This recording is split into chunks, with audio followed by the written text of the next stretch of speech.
welcoming Rachel Overvoll, a somatic sex coach. How are you today, Rachel? I'm good. How are you? Hmm, I'm so grateful to be here with you.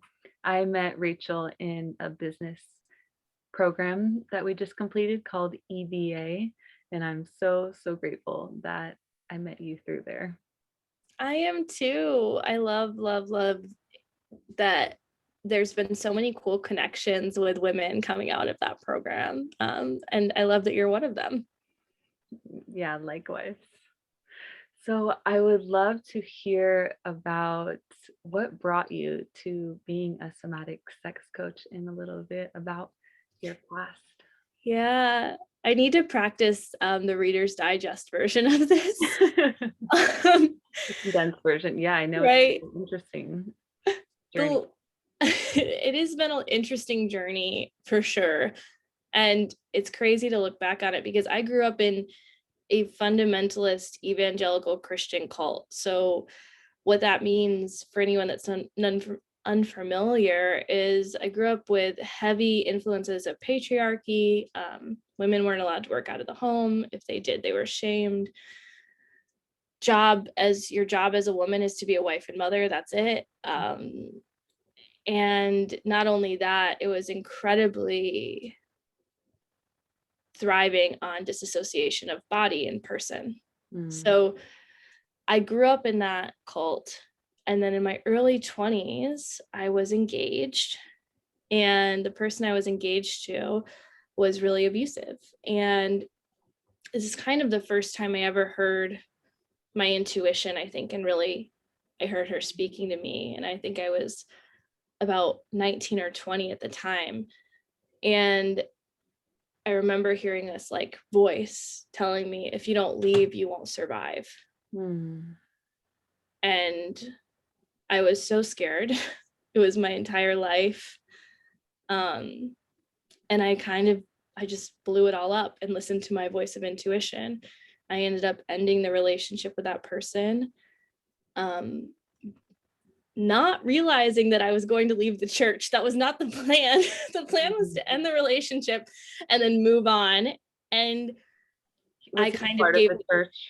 yeah, and I gave the church a little bit too much grace, because what happened was I ended up getting kicked out because I wasn't following God's plan, and I was a whore, and I was a woman of Satan, and I was following evil lies that were taking me away from the man God had promised for me. These are all things that I'd been told. So I ended up leaving the church, and my world got shocked. Until this point, I had no friends that were not Christians. I had never or rarely ever listened to music that was secular. I had rarely watched movies that were secular. Like, this was a cult in a lot of aspects. I was completely entrenched in it. The You didn't only have much influence from outside sources. Correct, yeah. And I didn't even know how to be friends with people that weren't Christian, like, unless I was trying to evangelize to them and convert them to Christianity, right? You were taught how to do that. Oh yeah, I went on like mission trips, and now I look back and they were colonization trips, and that's a whole nother bucket or can of worms for a different day. But looking back on that, so I was in my early 20s, I left, and I was having panic attacks all the time, like daily. Did not understand what was happening. I didn't even know a word to call them. And I had a friend who, I was an RA at the time at university, and he was like, I think you're having panic attacks. And I was like, I don't know what a panic attack is. Like, I've never even heard this terminology. Seeking support for mental health growing up was absolutely, you do not do it. Because if you are having anxiety or depression or any type of like mental health concern, it means that you are not close enough to God, and you should be praying and seeing a pastor. And so I had no idea the afflictions of mental health, and honestly the afflictions I had had my whole life. I had thought that my anxiety and my depression were just because I was sinning. So I went to see a therapist for the first time at like age 20.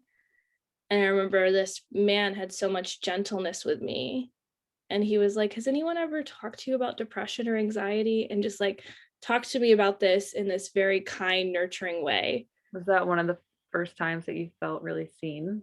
Yeah, absolutely. Mm. And he was a campus therapist, and I remember also he was like, I used to be a pastor, so I really understand what you're talking about. And that made me feel so safe, because I also had a mental health practitioner who understood the impacts of the church. And was this a Christian college? No, it wasn't. It was a liberal university. I went to Indiana University.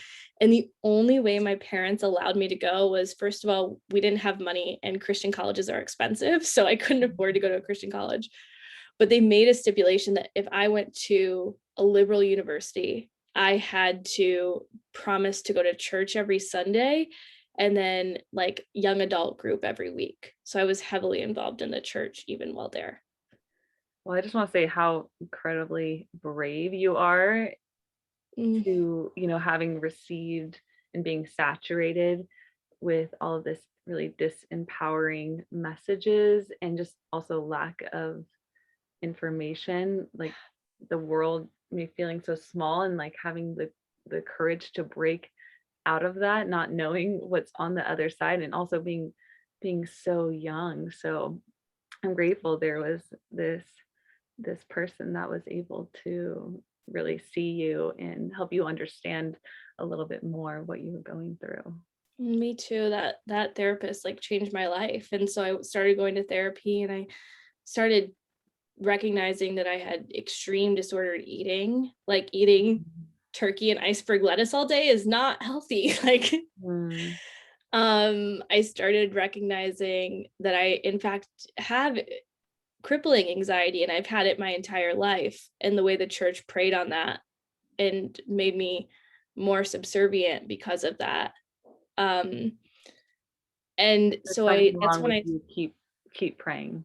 right, what's wrong with you? Keep praying. Also, if you tell someone that like if you mess up you're going to go to hell, tell that to someone who has anxiety. So much Like fear. so much fear. And so I did that route of like traditional therapy at first, and then around like age 25 I really realized that there was so much missing, because my body could not catch up to my mind. Like my mind was in this place of understanding these new thoughts, these new ideas, these new belief systems. My body was still intensely triggered and intensely fragmented, I think would be a good word to describe how I felt. And that's when I found somatics, and somatics body-based therapy and incorporating the body with the mind. And when I found somatics, I found pleasure. Mm. Yeah, I was gonna And say, I think your upbringing was kind of an extreme case. Even those who didn't grow up in a really religious household, like it's so pervasive in our culture in really yeah, subtle and insidious ways. But this sounds like, you're you're perfect person to be teaching people about this, because you went through it and have guided yourself and transformed and on, you know. yeah. I mean, I Beautiful. think about when I talk with people or tell my story, I think the biggest part of my story is like a remembrance of like, you can do this too. Like I was an extreme case and I've made it to the other side. You can make it to the other side too. Like pleasure, feeling worthy, feeling goodness in your body is not something that is available to only a select few of us. It's available to all of us. Mm.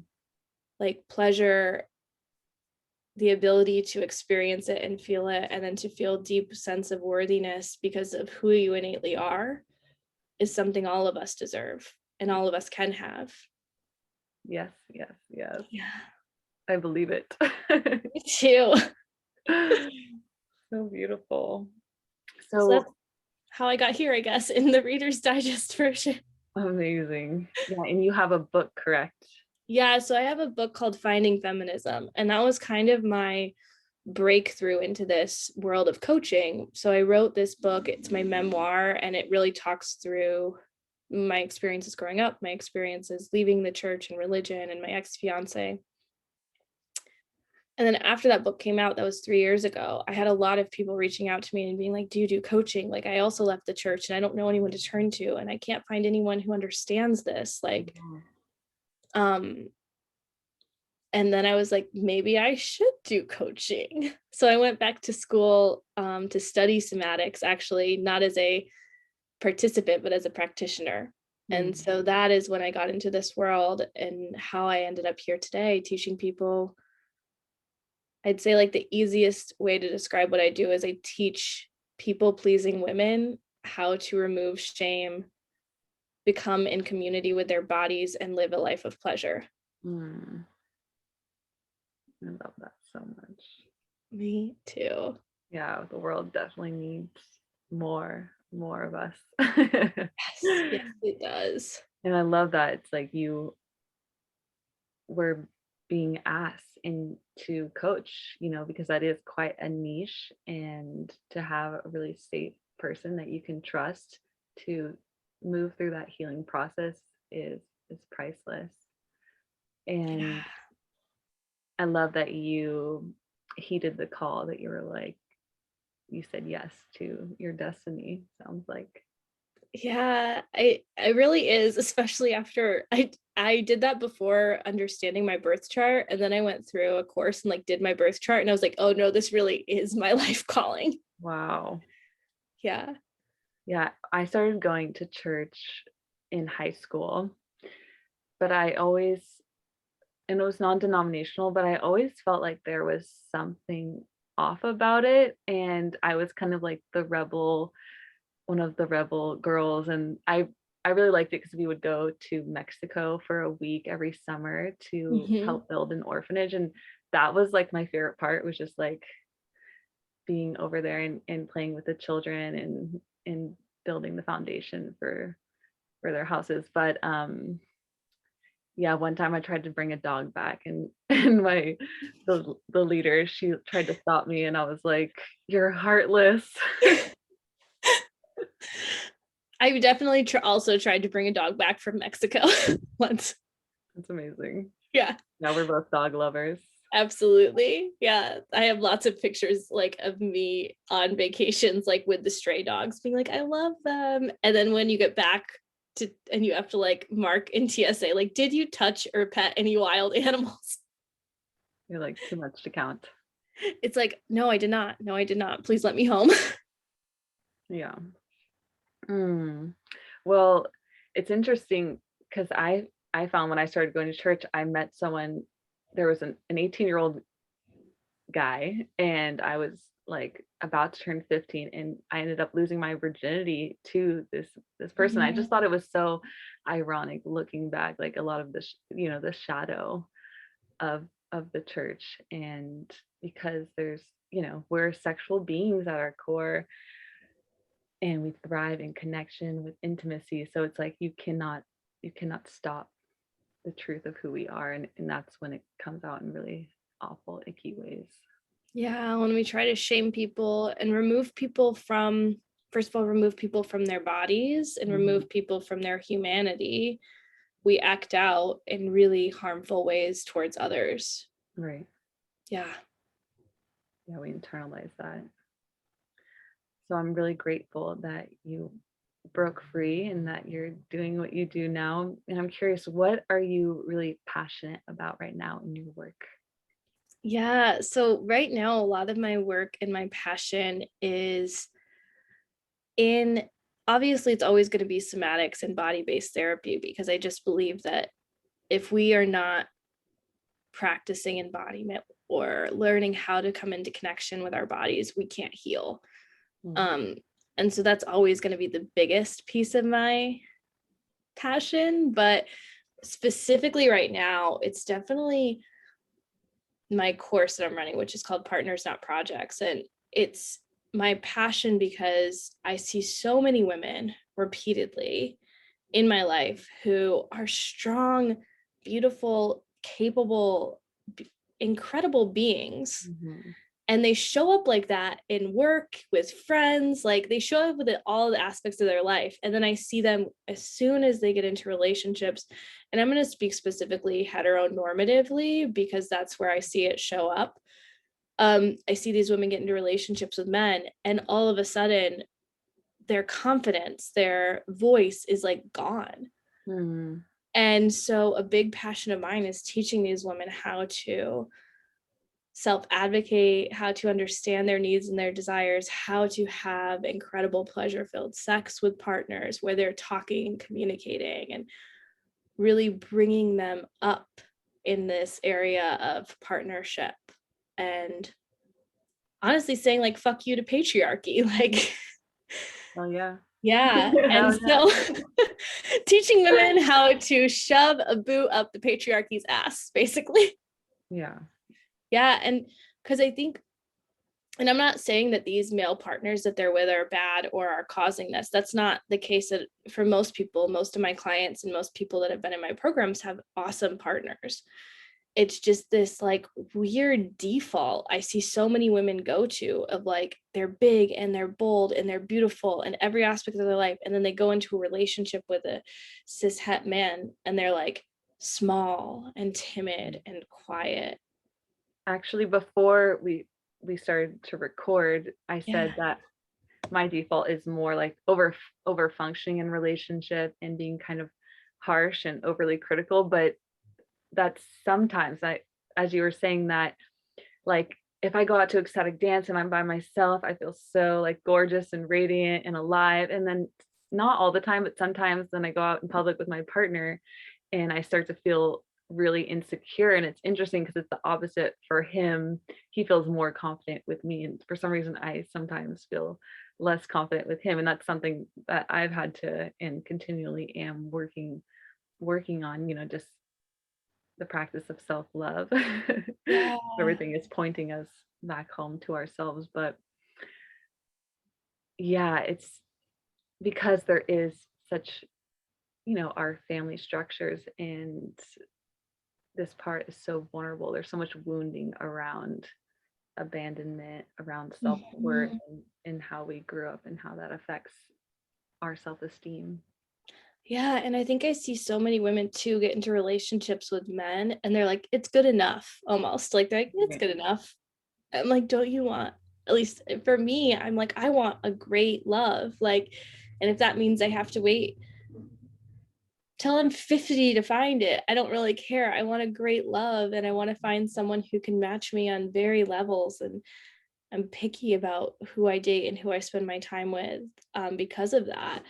And we Yeah, all deserve that. We all deserve to find someone who excites us and lights us up and makes us feel like we together are this beautiful energy of collective healing and love and support. And we can find that. We can find it. that feels so good in my body.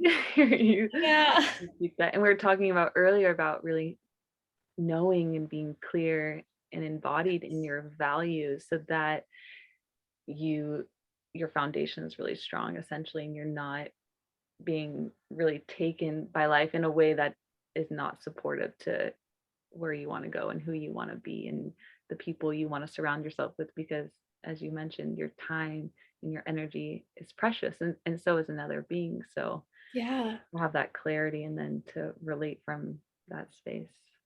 Yeah. We have to have that clarity when we're going into dating or relationships, right? And I mean, I should say with any of our relationships, Right. even with friendships, we need to have that clarity. Totally. But especially with dating, if I'm going into dating and I'm like, I think I kind of want someone who's confident, that's like not an answer. Right? Kind of, somewhat, maybe. Right, because then you go to, what does confidence mean to you? What does confidence look like to you? You and I could say we want someone with confidence, and that could look very different in the way it presents itself. Absolutely. And if we're talking about also like the energetics of the universe doesn't know the difference if you are not clear about it. So you have to be really clear about what you're calling in. Yeah, I think about that with success too, like Yeah. redefining certain things, because yeah, it's for security reasons, it's great to have money, but for me, like, how present success to me is like, how present am I and how kind am I being to those around me and to myself? And of course I want also someone who's in their purpose and in their Yeah. power. But it's like a both and. So yeah, it's so beneficial to know and redefine what your values are and what they mean. Yeah. Absolutely. And your values could be something as simple too as like, I want someone who brings me flowers every week. Like that can be a value that you have. That's Totally. it can also, and you can call those things in. And when you're with the right partner and the right person for you, this is what I talk to my clients about too. Like I had a client who's like, I really want someone to bring me flowers. And she started dating this person and she was so excited about him. And she's like, he doesn't bring me flowers. And I was like, you should ask him. You should ask him and tell him why it's Pay important for to your you. flowers. Yeah. And now she gets flowers every week. And it's Mhm. like, it's not that you expect these people to show up perfectly. That's not what I'm saying in this. Like, I feel like a lot of times having a list of your partners can get this, people get this idea of listening to that of like, oh, you're expecting perfection. It's like, no, I'm not expecting perfection. I am expecting a partner who can hear me and see me and wants to participate in my needs. And I want to do the same thing for them. Absolutely. I Yeah. totally agree. I advocate for my flowers occasionally. Well, like I went on a date last week before I went on this like kind of sabbatical to Arizona for a month. And he brought me a plant. Hmm. Um, and I was just like, and so I told him, I was like, this means so much to me. This is actually like one of my greatest joys is when people that I care about bring me flowers. And he was like, oh my gosh, I'm so glad you told me. So it's Mm. also like, They're I not have a, mind readers. yeah, they're not mind readers. So that when something happens that you really enjoy, verbally affirm your partners, like Mm. tell them, like, this means so much to me. I'm so glad you did this. Yeah. I did a moon dance ceremony and I asked this elder woman there, like, well, because she's been married for like 30 years. And I was like, what is your, one of your number one Yeah. tips to having a healthy, thriving, long lasting relationship? And she's was saying like focusing on the positive, on the good things that are happening between you, and also voicing that and yeah, celebrating them for when they do, because obviously they're gonna keep doing it if they see that it makes you happy. Right. We're all animals. We like positive reinforcement. Exactly. Absolutely. Yeah, so you mentioned that you were really jazzed about this book called Communion. Yes. So I'm reading this book called Communion by Bell Hooks. And she is a very well-known feminist author and passed away at the start of this year, I believe. Mm. And so I've read a couple of her books. I've not read this one. And I read it. It's interesting because I got this book like 3 years ago, and it's been one of those that's been sitting on my desk. And I'm like, I'm going to read it. I'm going to read it. But it's interesting because it came to me at the right time. I don't think I could have read this book and got what I'm getting out of it now Totally. if I would have read it 3 years ago. So it was totally like my hesitation and why I was not ready to pick up the book was I wasn't ready to listen to some of the things. And in this book, she really talks about how hard it is. It's called Communion, the Female Search for Love. And she talks about the difficulties of being a feminist. And I'm speaking the word feminist from just the perspective of like equality. Mhm. I know I feel like feminists need, the word needs a rebranding, but speaking of it from simply like gender equality. Yeah. And she talks about how hard it is to be a woman who's a feminist and also look for love. And there's a multitude of reasons that she cites in sources, but one of the ones that she talks about that I think really resonated for me is this idea of if you're a feminist, you shouldn't want love because you should have like risen above it. And I even see that in conversations I have with friends when I voice this like deep desire I have for a loving partnership. They're like, well, you're so successful. You have great friends. And it's like very much minimized often, this desire I have for love. because of the work I do, because of all the other ways my life is really incredible. Like they're saying you should be content for what Yeah. you have, or you have enough. Yeah. We want Right. it all. Or my favorite, the right person will come at the right time. And I'm like, thank you. Thank you for telling me that.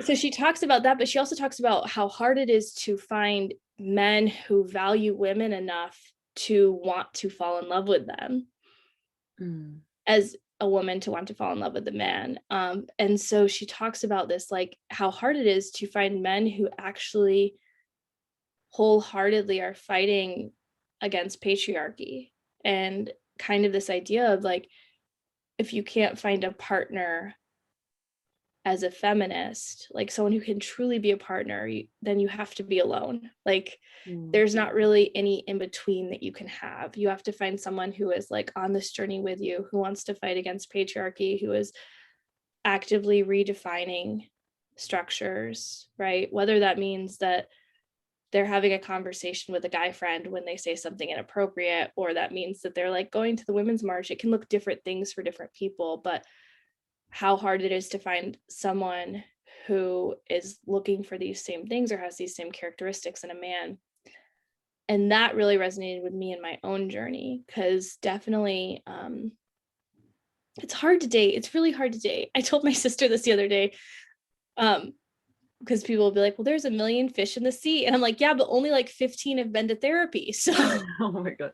Yeah, as you were speaking, a few things came up for me. And one, it's just men's inability, because of their lack of support and education, to process their trauma, to talk about their feelings, yeah. to feel their feelings.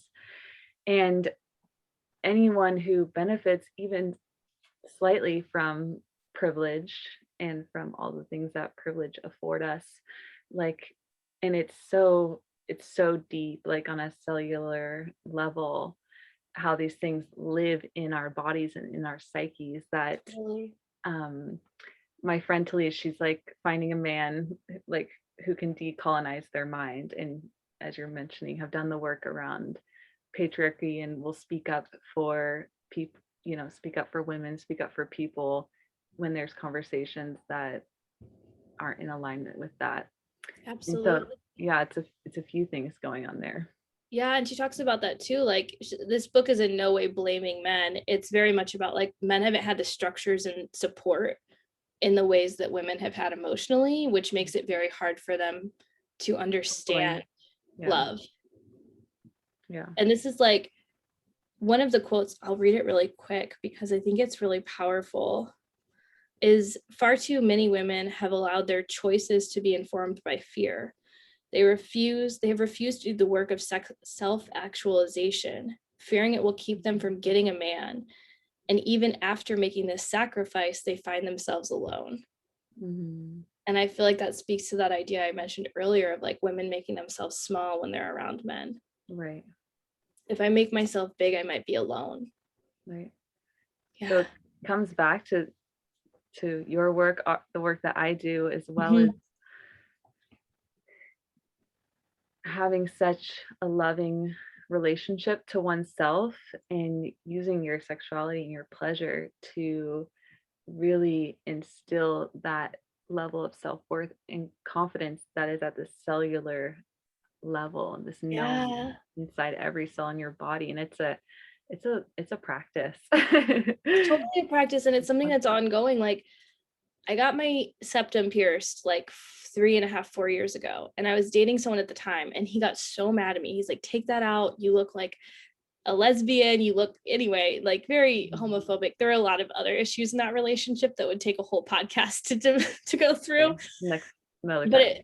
and then we shortly broke up after that. But I like and then I started dating, and I like took my nose ring out because my idea was like, men aren't gonna want to date me if I have a nose ring. And like and that was when I was in this work. And so I say that as a reminder to us all that there's continually coming home to ourselves. And I just put my nose ring back in like a year ago because I finally felt ready to reclaim this part of myself that I love. But it's interesting how deep these patriarchal ideas are in us of like, if I'm too much, I might be undateable, or I might be not wife material or whatever. Right. Yeah, I was like dancing on the beach with my dog because I do that often, and this guy like hit on me and asked my number, and then like shortly after was kind of retracted, and he was like, "You just dance to the beat of your own drum," or something. Like Uh-huh. he could see that I was, different, unique. Yeah. And I'm just like, that's great. Like I wouldn't want to date someone who didn't, even if we don't always like everything that our partners do, at least there's this level of respect. Absolutely. Yeah, If we're there not putting is. them down. If they want to do something with their body, that's ultimately our choice. Right. It's so true. Yeah, come back to pleasure, come back to love. Yeah, and she talks about like how we as women can help men come back to love, and how we as women can also help other women come back to love. Because she says this on that same page, she says this really poignant thing about this is beautiful. The female search for love is truly what all of our lives should be about. Hmm. Love is all there is. Love frees us to be ourselves and to be open to others, knowing us without shame or pretense. Hmm. Yeah, so I think this book is also giving me a lot of freedom to recognize that like I do love love, Hmm. and I love being in love, and I love experiencing love. And I think that that's a part of me that I've kind of held back and shamed, because I felt like I have to be this strong, powerful woman. And if I'm this strong, powerful woman, there's not also availability for me to coexist as a woman who's a hopeless romantic. Hmm. I felt like I've almost had to choose one or the other. Right. You're like, no, we're multi-dimensional beings and we can Right. have have both. And it was definitely something I was doing subconsciously, because I didn't even realize that that was a struggle until I read this book. And I was like, oh my gosh, I feel like I've suffocated myself in my own Mhm. pursuit of love and in my own really authentic desire to love and to be loved, because I've been on this other side of like, I can't have both, I have to choose. Mm. And as she mentioned, like this self-actualization process requires Mhm. so much patience, kindness, and compassion. Because as you said, we're constantly learning new things about ourselves, and some of them can feel painful or have grief or sadness around it. But that's where like the unconditional love and compassion that we continue to offer ourselves. Yeah, absolutely. Mm. Thank you for that. Of course. I hope And everyone goes to get this book. yes, and your book, Yeah, and the many more that you might write in the I future. hope so. You have such a beautiful voice, Rachel. And I'm curious, this is the last question we ask everyone. What is bringing you most pleasure right now in your life? Oh, gosh. It's so hard to answer this question, because I think I get asked this question a lot. What's your favorite way to enjoy pleasure? Like, what's your favorite piece of pleasure? And I'm at this point in life where I've dedicated my life to literally being a life of pleasure. Every day I'm like, what can I do today that brings me pleasure? What So it's so interwoven into my daily life that pleasure is all around me. I think I'm in Arizona for the next month. And so one of the deep things that I'm looking forward to with pleasure is being outside and Mhm. connecting to the desert. So that's going to be something, hikes and walks outside. Um, and also like self-touch. I love wrapping myself in a hug. I love Mhm. masturbation. I love Yes. just caressing my own body. Like I love self-touch. So those are definitely two big things, but I hope that all of us and people listening to recognize that you can get to a place where pleasure is so interwoven in your life that it's hard to really separate of like, what if my life isn't pleasure? Hmm. Yes, I'm on board. Yeah. I love that. Yeah, and it's really just bringing that awareness to your life as you're moving through it and inquiring, like, how can I make this experience more pleasurable? Yeah, like this right now is pleasure for me. I'm connecting with a beautiful, incredible friend and woman. we're creating something. Like, this is pleasure. There's so much pleasure to be had in life, and not in like a toxic positivity way, but Mm, in a way of like recognizing what's around you and recognizing the beauty of life that we have every day. yeah. I think you can't authentically experience pleasure in your own source of pleasure without having done really deep inquiry work or going to those depths of sorrow, because it's two sides of the same coin. That's Yeah. like, it's not shallow, it's like, it's that deep embodiment of like, I've been to the underworld and now I'm back and I can appreciate both.